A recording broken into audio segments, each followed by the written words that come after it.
Este documento describe en detalle cuál es su plan, es decir, el plan de los hermanos musulmanes para América, Norteamérica, cómo islamizar este país.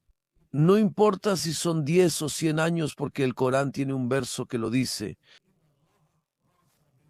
Alá está con quienes tienen mucha paciencia. Creo que la principal fuente actual de odio hacia los judíos proviene del mundo árabe e islámico, difundida por los medios y otros factores. Debemos comprender cómo los musulmanes ven al Estado de Israel, sin importar su tamaño, incluso antes de 1967. Hablo de la ocupación de 1948 y cómo nos perciben. Y esto es, yo diría, lo que caracteriza a la hermandad musulmana, al musulmán, que es el Beit Midrash del islamismo radical como lo vemos hoy en día, y hay muchos otros. Este es el problema, hablaré de ello.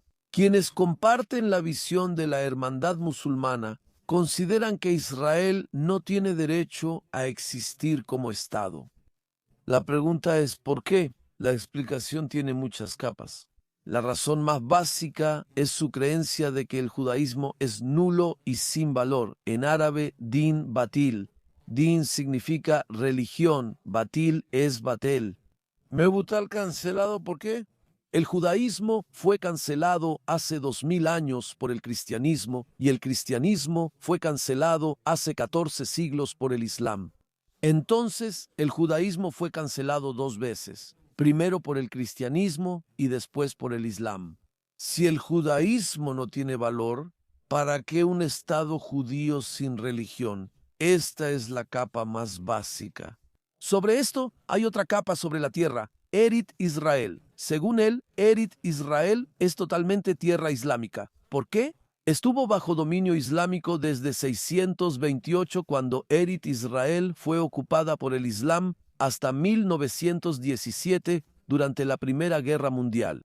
Por 13 siglos Erit Israel estuvo bajo dominio islámico y así debería seguir. Porque según su creencia, según la Sharia, cualquier tierra en el mundo solo tiene boleto de ida para entrar a la casa del Islam, no para salir.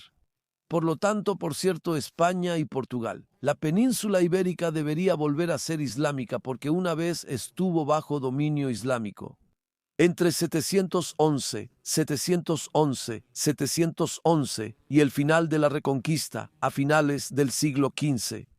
Está bien, fue islámica y debería seguir siéndolo. Sicilia y el sur de Italia estuvieron bajo dominio islámico un tiempo. Debería seguir bajo dominio islámico. Grandes partes de los Balcanes, Grecia, lo que hoy es Serbia, Montenegro, Croacia, hasta las puertas de Viena, la capital de Austria, cuando fueron derrotados, cuando los otomanos fueron derrotados por primera vez el 11 de septiembre de 1683. ¿Ahora sabes por qué? El 11 de septiembre de 2001 se eligió para vengar la derrota del 11 de septiembre de 1683. Bin Laden habló sobre esto, así que obviamente esa es la razón por la que eligieron esa fecha. Arabia e Israel deben seguir bajo dominio islámico. ¿Quién puede tomar tierras islámicas y dárselas a los judíos? Lo que Lord Balfour, el ministro de Asuntos Exteriores evangélico, o el gobierno británico que le dio esta tierra para prometerla, significa la declaración Balfour para dársela a los judíos. Era de su padre o madre, es nuestro. La tomaron ilegalmente del Imperio Otomano y ahora, como dicen en árabe, man la yamlik atajaliman la yastajik. Alguien que no era dueño de ella se la dio a quienes no la merecen, los judíos. Bien, entonces. Y después de 1917, la Convención de San Remo de la Liga de las Naciones, que tomó la Declaración Balfour, que fue una carta enviada por Balfour al movimiento sionista en Gran Bretaña. Tomaron esta carta y la convirtieron en un documento vinculante hasta el día de hoy, un documento legal vinculante de la comunidad internacional de aquellos tiempos, avalado por la Liga de las Naciones. Por cierto, las Naciones Unidas, en su artículo 80 de la Carta, adoptaron todas las decisiones de la Liga de las Naciones, incluida la decisión de San Ramón, para dar al pueblo judío la tierra de Israel. Así que legalmente, según la Carta de las Naciones Unidas, la tierra desde el río hasta el mar pertenece al pueblo judío.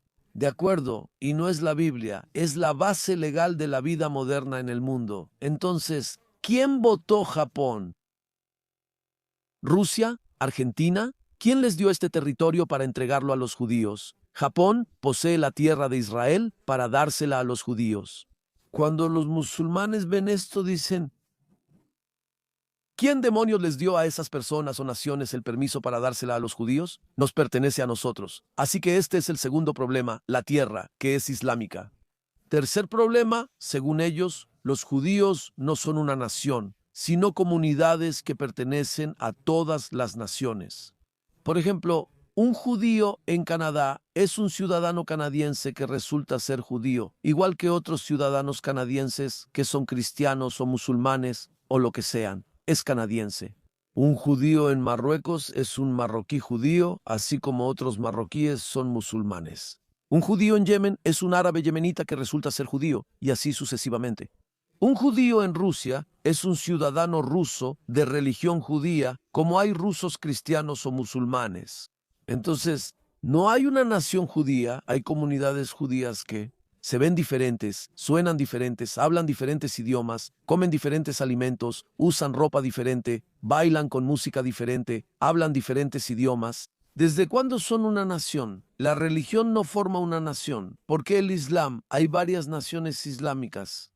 Los árabes, persas, urdu, turcos, luchis, sakris, uzbecos y tayikos son muchos pueblos. ¿Qué los unió como una sola nación? Nada. Siguen siendo árabes o persas. Como el cristianismo, hay muchos cristianos en Corea, Noruega, Canadá, Sudamérica y África. ¿Qué cristianismo los hizo a todos una sola nación? No, este es coreano, este es africano. ¿Por qué el judaísmo debe unir al ruso, yemenita, iraquí, marroquí y canadiense como una sola nación? ¿Desde cuándo una religión forma una nación? En realidad, solo proyectan su situación en nosotros. No aceptan que haya una nación judía, ya que el judaísmo es una religión, no una nacionalidad. Bien, entonces, si no hay una nación judía, ¿por qué necesitan un Estado? Otro problema, según su opinión, es que los judíos, según la Sharia islámica, deberían vivir bajo protección islámica como dhimis. Recomiendo leer un libro importante sobre este tema escrito por Bat Ye'or. Bat Ye'or es el seudónimo de una señora judía llamada Giselle Littman. Vive en Nirlausan, en Suiza. Ella nació en Alejandría, Egipto, por eso se llamó a sí misma Bat Ye'or, la hija del Nilo. Y cada año, te lo digo, me da mucha envidia. Cada año escribe un libro sobre el Islam, todos basados en fuentes islámicas. Ella lee árabe y muchos investigadores basan sus opiniones e investigaciones en su libro. Escribió un libro una vez. Creo que el título es Islam y Dhimmitud. Dhimmitud se refiere al estatus de los dhimis, quienes viven bajo el dominio islámico, como judíos y cristianos. Son tolerados religiosamente, pero tienen que vivir en maskana en árabe, como un nebu miskenut, en una situación de pobreza. Bajo el Islam, por ejemplo, un judío, cuando camina por la calle, debe estar marcado con una percha amarilla. Esto no fue creado por los nazis en los años 30, esta idea fue creada por ellos. En Bagdad del siglo IX, en los días de la dinastía Abbasí, la dinastía islámica Abbasí, siglo IX después de Cristo, ¿por qué los cristianos debían llevar púrpura y los judíos amarillo? Porque tanto los judíos como los cristianos son impuros y por lo tanto los musulmanes deben abstenerse de tocarlos cuando están trabajando en la calle. Por eso deben ser marcados. Los nazis lo tomaron de los musulmanes en Bagdad del siglo IX. Un judío y un cristiano caminan por el centro, los musulmanes por la orilla, porque en medio está la alcantarilla. En esos días, en la Edad Media, no tenían un sistema de alcantarillado bajo la ciudad. Todo lo de las casas, no solo de las cocinas, estaba en la calle. Por eso el judío y el cristiano debían caminar por el canal de desagüe. Para denigrarlos porque siguen la religión equivocada, un judío y un cristiano debían pagar la yizia, que es el impuesto de capitación, cada mes, y así lo establece el Corán. En el Corán, Cuaita dijo en el Corán que el judío y el cristiano, cuando paguen, deben pagar la yizia con su propia mano mientras están humillados. Así lo establece el Corán. Así que, para implementarlo literalmente, en muchos casos, en muchos lugares, muchas veces, cuando el judío y el cristiano iban con el recaudador de impuestos para pagar la yizia, se les obligaba a arrastrarse por el suelo, entregar el dinero con su propia mano. Como dice el Corán, ser expulsados y huir para cumplir wahum sarirun, siendo humillados como establece el Corán. Así que esta es otra cosa. A un judío y a un cristiano no se les permite montar un caballo, solo un burro para menospreciarlos. La casa judía y la cristiana deben ser más bajas que la musulmana, al igual que la sinagoga y la iglesia respecto a la mezquita, para demostrar superioridad e inferioridad, entre otras cosas. Reglas bajo las cuales a los judíos se les permitía vivir en países islámicos. En Yemen, tenían una regla de que cualquier niño o niña judío huérfano debía ser entregado al imán, es decir, a las autoridades musulmanas, para islamizarlo o islamizarla. En muchos otros casos, otras cosas, voy a profundizar en esto. Así es como los judíos deben vivir bajo el yugo del Islam ahora, como resultado del hecho de que la religión judía es nula y sin valor. La tierra pertenece al Islam. Los judíos no son una nación y de todos modos tienen que vivir bajo el yugo del Islam. La conclusión de todo esto es que el Estado de Israel, como Estado o como Estado judío, no tiene absolutamente ninguna justificación, porque los judíos deberían vivir bajo el dominio del Islam. El Estado de Israel representa un reto religioso inaceptable para ellos. Para ellos, parece una amenaza religiosa contra el Islam. ¿Por qué? Porque todas estas cosas, el hecho de que Israel tenga tierra, que Israel tenga un ejército, tenga una policía como gobierno, soberanía, ¿de acuerdo?, reconocida por el mundo. En su opinión, esto significa que el judaísmo revivió como Estado, ejército, policía, ministerios, soberanía y territorio. El judaísmo vivió esto desde finales del siglo XIX con la Saliyot y todo lo que ocurrió en la tierra. Israel es que el judaísmo en realidad pasó por un proceso de resurrección después de haber sido cancelado 2 veces, por el cristianismo y por el islam. No lo soportan, les causa un cortocircuito mental, como dicen Kurzschluss en alemán. No puede ser, no puede pasar que el judaísmo volvió a la vida, y no solo eso, el judaísmo volvió a la vida por una conspiración entre el judaísmo y el cristianismo. Me refiero a Balfour, evangélico desde 1917 hasta Trump, respaldado por evangélicos. ¿Quién trasladó la embajada de Estados Unidos de Tel Aviv a Jerusalén? ¿Quién le dio Jerusalén? Es sagrada para el Islam y ahora es de Israel. De hecho, en su opinión, ya que es un desafío religioso, porque es algo que va totalmente en contra del Islam, en contra de todas estas opiniones del Islam. Para Israel y los judíos no pueden aceptar algo así. Y esto, en realidad, esta situación merece la yihad, una guerra religiosa para salvar al Islam de la resurrección del judaísmo, que está apoyada por el cristianismo. Balfour, y después de esto, hoy es la causa principal del odio hacia los judíos en el mundo islámico. El problema es que este odio migra con masas de musulmanes al mundo occidental. Lo que ves hoy en Francia lo ves también en Alemania, Bélgica, Holanda, creo que en este país también. Cuando vienen de donde sea que vengan, traen las emociones, traen los conceptos, traen las creencias. Con respecto a Israel, que estaban allá, ahora están aquí. Y hoy estamos hablando del encuentro del odio rojo y verde, o el odio hacia los judíos significa rojo, el comunista, y verde, el islamista.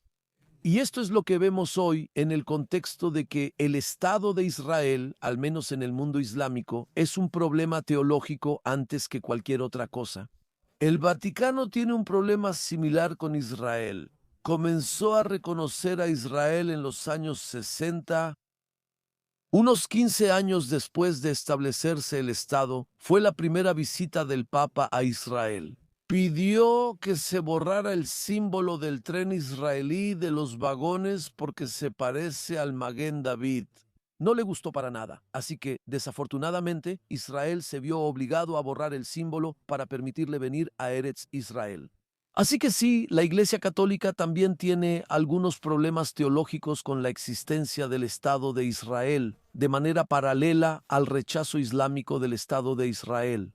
Hoy vemos que el Estado de Israel, que debía resolver el problema judío, ¿realmente lo hizo? Vemos que la existencia del Estado de los judíos en realidad empeoró la situación, especialmente cuando este Estado lucha por sobrevivir, como vimos en los últimos 2 años.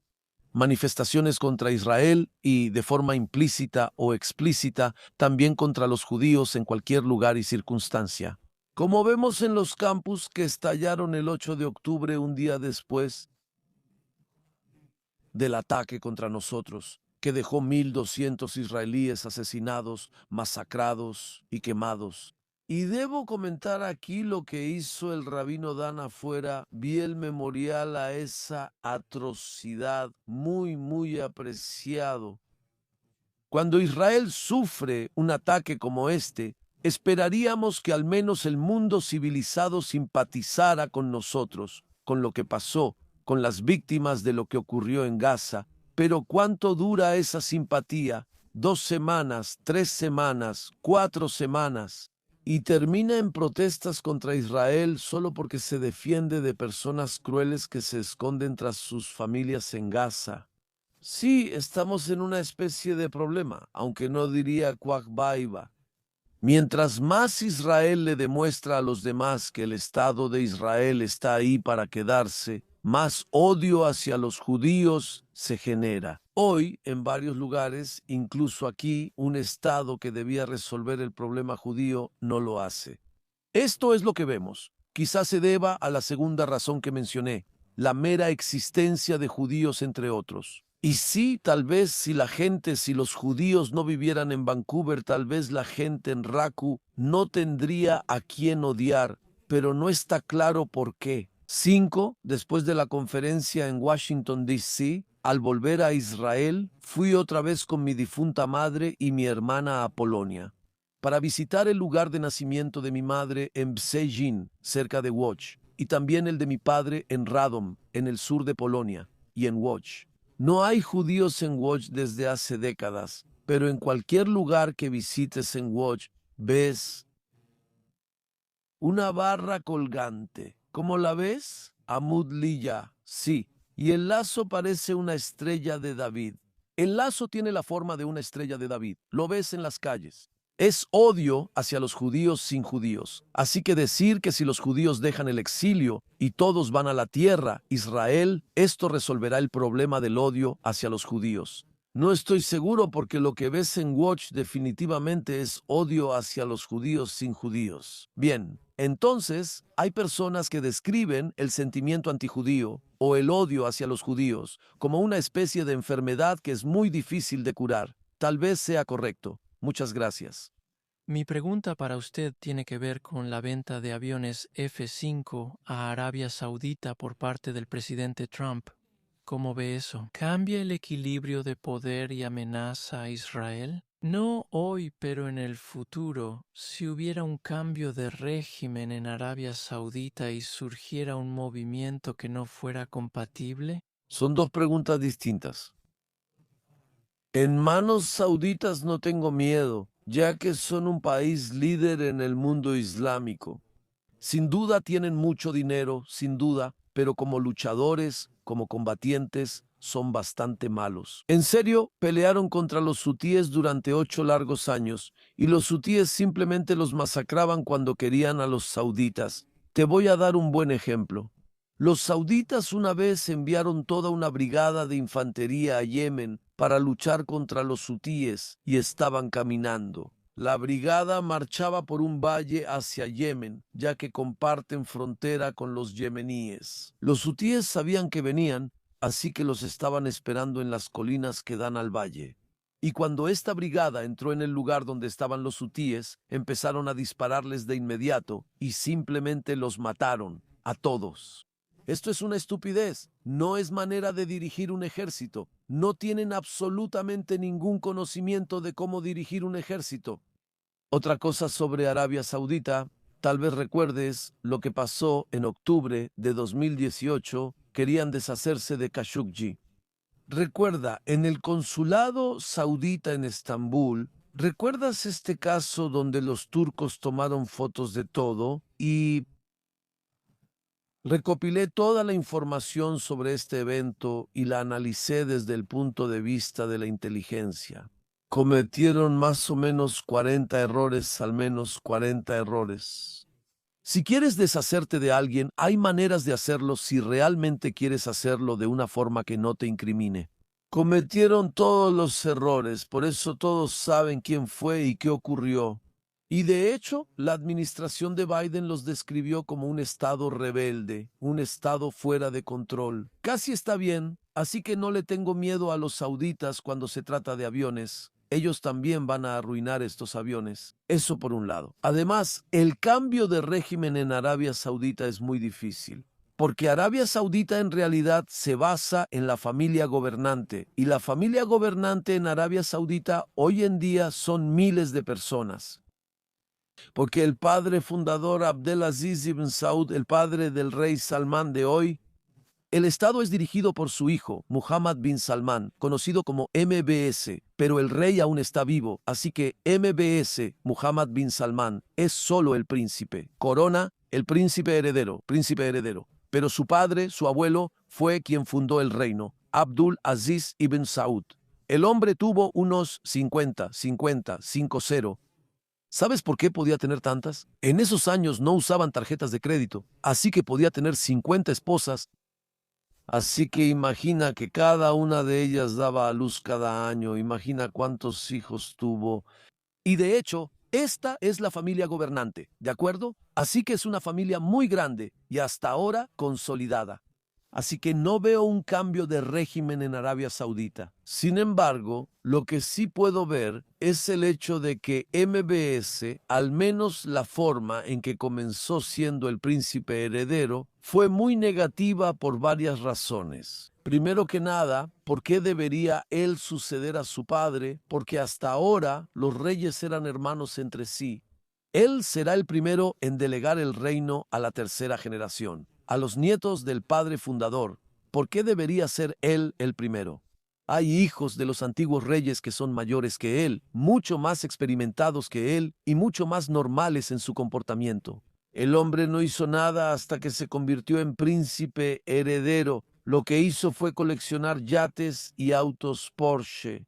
Está bien, ellos sí ayudaron al Estado, pero su padre decidió, y hasta ahora él es el príncipe heredero, y si será el rey después de que su padre muera, no estoy seguro. Todos recordamos cómo capturó a varios de sus primos en la prisión de la Milésima Estrella en Riad. La prisión de la Milésima Estrella fue el Ritz-Carlton. Él encarceló a varias docenas de sus primos, es decir, príncipes que también resultaron ser multimillonarios. Los encerró en este hotel y para salir debían pagar rescate, ¿de acuerdo? Y dos de ellos que se negaron a ir a la cárcel, a esta cárcel, de alguna manera milagrosa, encontraron su final en esos días. No queremos que nadie se sienta preso aquí, así que pasaré a las siguientes preguntas. No te sorprendas si Muhammad bin Salman no llega a ser el próximo rey. Tengo una pregunta sobre Arabia Saudita y los estados del Golfo. Escuché que el príncipe heredero dijo que algunos hadices no son necesariamente ciertos. ¿Es correcto? ¿Entendí bien? Y si es así, ¿sería eso una indicación de una reforma del Islam? Y en los países del Golfo, ¿cómo reconcilian la yihad con su paz con Israel? ¿Lo están ignorando o han llegado a alguna resolución sobre esos temas? Bueno, estas preguntas definitivamente merecen toda una conferencia, pero para responder, hace 12 siglos el hadiz fue realmente registrado, es decir, escrito. Hasta entonces era de memoria, y los 9 eruditos que escribieron y registraron el hadiz dejaron fuera alrededor del 95% de los hadices que conocían. ¿Por qué se dudaba de su veracidad si el hadiz se transmitía de memoria? Durante 200 años cualquiera podía inventar. Y muchos hadices ya en ese entonces, hace 12 siglos ya en ese entonces, los musulmanes afirmaban que grandes partes de los hadices eran falsificados. Así que el hecho de que alguien venga hoy y lo diga de nuevo no es ninguna novedad. Son los musulmanes quienes han afirmado durante más de 1000 años que partes significativas de su tradición oral son falsificadas. Así que no hay nada nuevo en esto. Y la otra pregunta sobre los estados del Golfo. Sí, es una pregunta muy importante. Sí, no todos los musulmanes comparten esta visión. En el Golfo, por ejemplo, Abu Dhabi, por ejemplo, su visión islámica es vive y deja vivir. Ocúpate de ti, observa tu comportamiento. ¿Eres leal a Alá? ¿Cumples los mandamientos? Ocúpate de tus propios asuntos y deja a los demás. Como mencioné, una regla del Islam es que la sinagoga judía debe ser más baja que la iglesia. Y la sinagoga y la iglesia deben ser más bajas que la mezquita. En Abu Dhabi construyeron el complejo abrahámico, 3 edificios magníficos hechos de concreto y madera. Solo hay una iglesia, una mezquita y una sinagoga. Y la sinagoga tiene el mejor midrash y mikve. Todas son exactamente iguales en altura, ancho y largo, incluso hasta el milímetro. ¿No sabe la Sharia que la mezquita debe ser más alta? Claro que lo sabe, pero dice que no sigue esa regla. Y no solo eso. El judaísmo y el cristianismo son tolerados en el Islam porque no adoran ídolos. El hinduismo, el sintoísmo, el budismo y el confucianismo son todas religiones que adoran ídolos, las cuales en el Islam deberían ser demolidas. En Abu Dhabi hay muchos hindúes de la India y uno fue asesor del padre fundador. El Shir Zayed era uno de ellos, un tipo indio muy inteligente. Así que una vez el Shir Zayed le preguntó, ¿dónde están ustedes, los indios? ¿Dónde se reúnen, ya sabes, para sus festividades? Entonces él dijo, no tenemos ningún lugar porque está prohibido en el Islam. Así que, ¿qué quieres decir? ¿Deberían tener un lugar? Entonces él dijo, pero no tenemos tierra, así que sí, está bien, te daré tierra de la mía. Así que les dio un pedazo de tierra de la suya. Después de un tiempo le preguntó, ¿qué hiciste con la tierra? Así que le dijimos que no hicimos nada porque no tenemos el dinero para construir. Así que él dice, vayan y construyan y mándenme la factura. Se refiere al padre fundador de los Emiratos. No solo que no destruyó la Beit Abu Zara, ya sabes, la adoración de ídolos, él financió una Beit Abu Zara en su propia tierra. Bien, este es el hombre, y él era un musulmán religioso, enterrado en la gran mezquita que fue construida en su nombre. Las 24 horas, los 7 días, siempre hay gente recitando el Corán por su alma. Cuando fui ahí, recité la Fatía por él, que es como el Kadish islámico. Les complacía ver a un judío diciéndolo.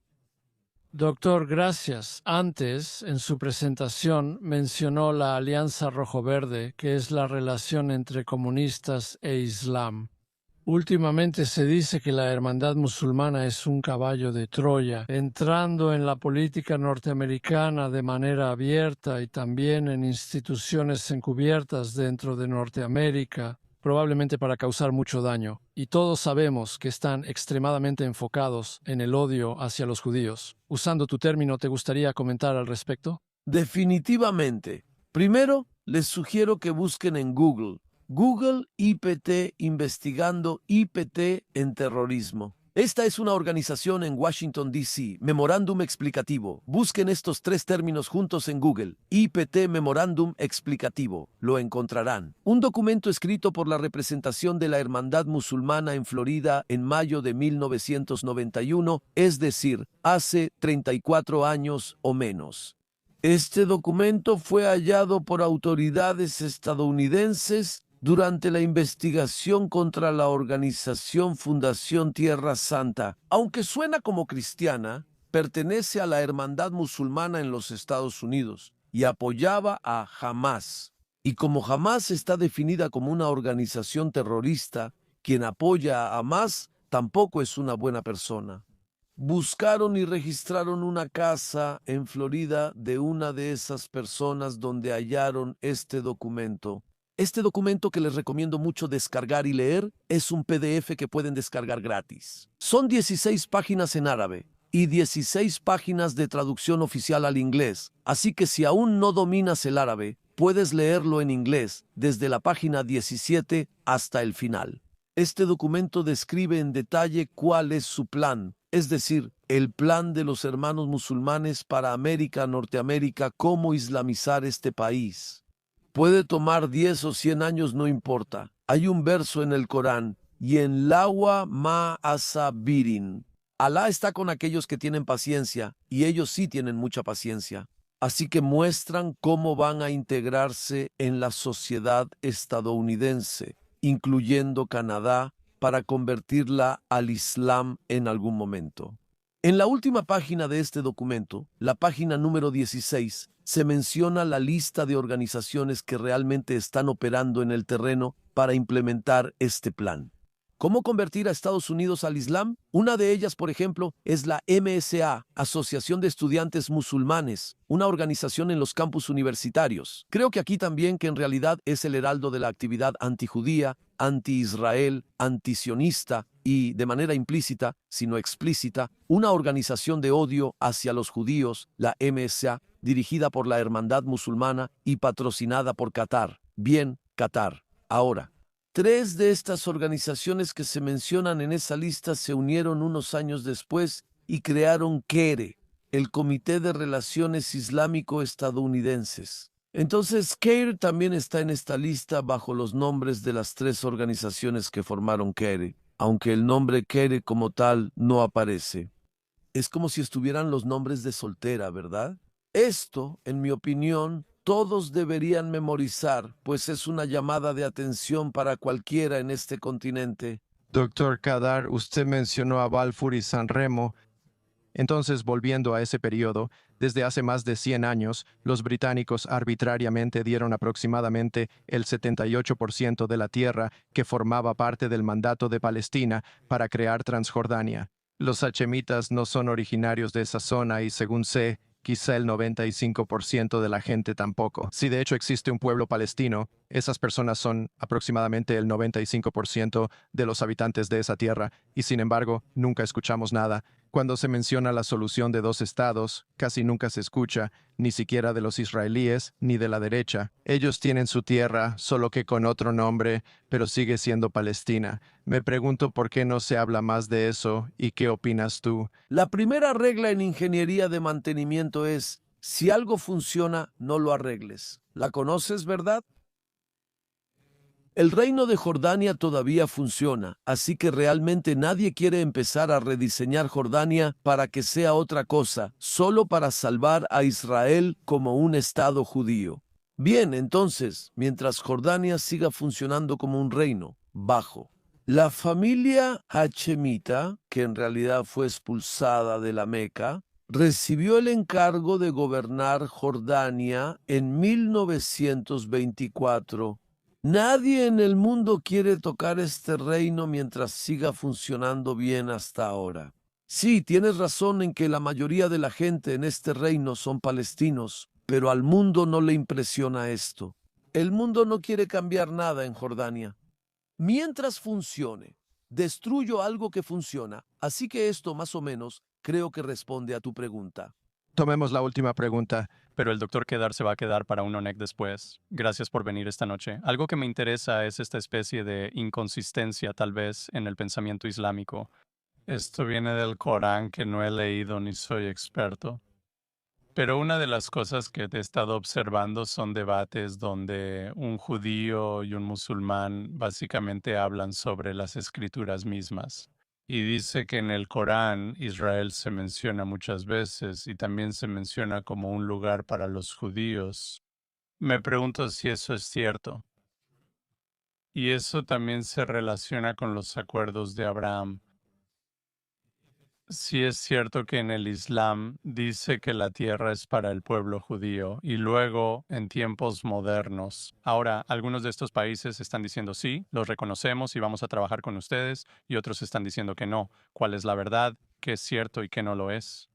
Bueno, hay un verso en el Corán que dice que Alá le dice a Bani Israel, que significa los hijos de Israel. Mi gente, entren a mi tierra santa, reservada para ustedes. Genial, ¿verdad?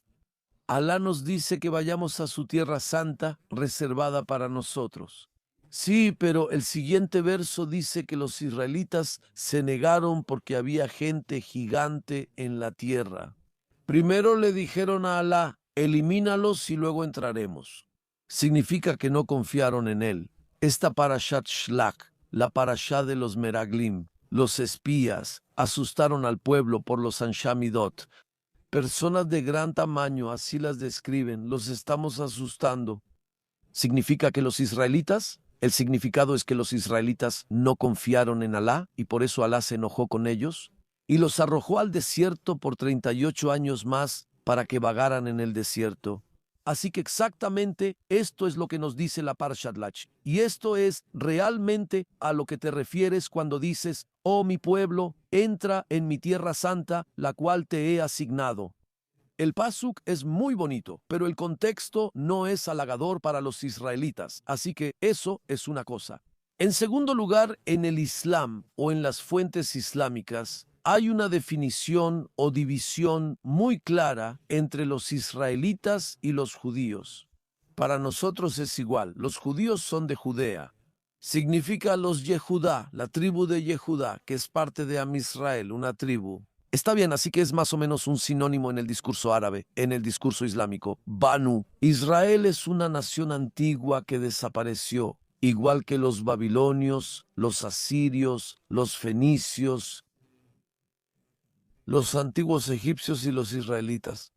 Lo que ves hoy, los judíos actuales, son descendientes de los házaros que se convirtieron al judaísmo en el siglo XVI. No existe conexión entre los israelitas mencionados en el Corán y los judíos actuales. Las personas reales que puedes ver y sentir, Shumino, este es el concepto islámico. Así como los babilonios no están ligados a los iraquíes actuales, tampoco los asirios a los sirios, ni los fenicios a los libaneses de hoy. O los faraones y el antiguo Egipto y los egipcios de hoy, lo mismo ocurre entre los israelitas y los judíos de hoy. No hay conexión, ellos dicen. Significa que nosotros afirmamos que somos descendientes de los israelitas. Ellos no lo aceptan. Por eso, si Israel era tierra de los israelitas, ¿y qué? ¿No hay vínculo entre los judíos actuales y los israelitas antiguos? ¿Y qué? Puedes preguntar incluso peor a los judíos yemenitas, la comunidad yemenita. Desde los días del rey Shlomo, él empezó a enviar gente de Judea a esa región, ya sabes, para manejar el comercio entre Yehudá y Shva, el reino sí, pero ya sabes, en muchos casos puedes ver que había una regla muy estricta en el mundo islámico. No mezcles mis teorías con hechos.